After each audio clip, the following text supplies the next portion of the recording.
အားလုံးပဲမင်္ဂလာပါဒီတစ်ခါတော့နောက်ထပ်နေရာအသစ်လေးတစ်ခုနဲ့ admin ကမိတ်ဆက်ပေးပါမယ်ဒါကတော့မသိသေးတဲ့သူတွေအတွက်ပါတချို့ကလည်းရောက်ဖူးပြီးဖြစ်ပါတယ်သူကတော့နှစ်တိုင်းတစ်နှစ်မှာတစ်ခါပဲဖွင့်ပေးတာပါအခုဆိုရင်သူကတစ်လလောက်ပဲဖွင့်တဲ့အတွက်ကြောင့်မလို့အများကြီးချိန်မရှိဘူးပေါ့နော်ဒီနေ့ကြဘန်ခင်းကနေအကျိမှအကြီးကြီးနော် admin တို့မြင်ဘူးနေကြလမ်းဘေးမှာပဲစိုက်တယ်နည်းနည်းလေးမဟုတ်ဘူးသူကမျက်စိတစုံရှိတဲ့နေရာကြီးမို့လို့ကဲတပုံအရန်ကိုမှရိုက်လို့ကောင်းပါတယ်ကဲ admin တို့တော့ညနေပဲဆိုတော့အရန်ကိုမှအဆင်ပြေနေရိတ်တဲ့အချိန်ပေါ့နော်နေပူတဲ့အချိန်နဲ့သူက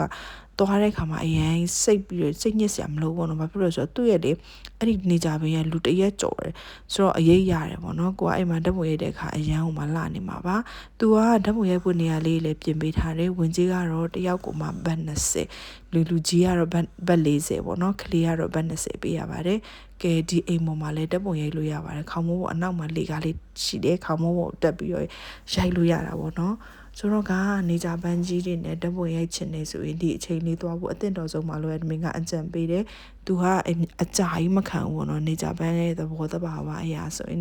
သူကရင်းလာပြီခဏနေကြရင်ညိုးဝိုင်းနေကြပင်တွေကဓာတ်ပုံရိုက်လို့မလာတော့ပါဘူးကဲအဖို့မပြောဘူးဘလောက်တော့မှအကျိလဲဆိုလုံးဝမှမျက်စိတစုံပဲ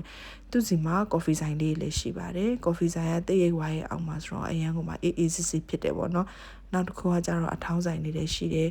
ကဲသူအရှိမလဲစိုက်ခင်းလေးလဲသူတချို့လှုပ်ပြထားတာရှိရပေါ့နော်သူ့ရဲ့ညောစာအရန်ကောင်းတာပါဆိုတော့ကနေကြပန်းခင်းကြီးကိုတွားလက်မယ်ဆိုရင်တွားကြပါဒီနေရာကတော့အန်မီတို့စေရုပ်ပန်းချံကနေကြုံလာရင်ဘက်ချမ်းမှာပဲရှိတာပါလမ်းမကြီးနဲ့တိတ်မဝေးပါနေရာလေးကိုမြောက်ပြီးတွားလိုက်ကြပါအောင်နော်လို့အန်မင်ကလက်ထုတ်ပေးပါတယ်တဒါ bye bye see you